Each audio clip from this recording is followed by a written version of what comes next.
ஒரு பசுமை நிறைந்த காட்டின் நடுவில் மிகப்பெரிய மரம் ஒன்றில் ஒரு இலை பிறந்தது. சிறிய பச்சை இலை. காற்று அதனை மெதுவாக அசைத்தது.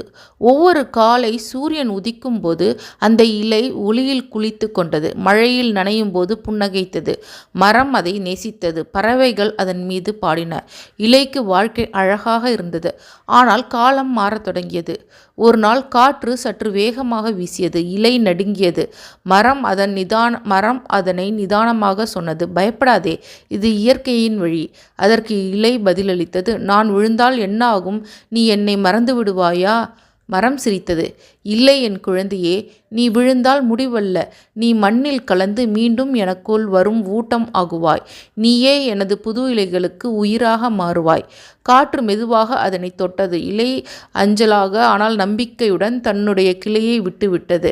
அது விழும் அந்த நொடியில் சூரிய ஒளி அதன் மீது விழுந்தது. அந்த ஒளி அதை பிரகாசமாக மாற்றியது. அது மெதுவாக மண்ணில் இறங்கியது.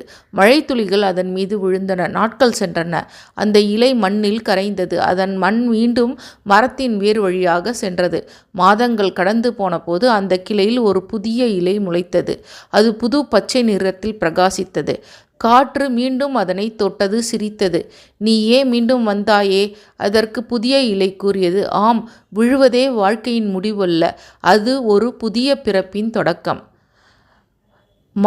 மாறுவதற்கான பயம் நம்மை பின்தள்ளும், ஆனால் மாறும்போது தான் வளர்ச்சி ஏற்படும்.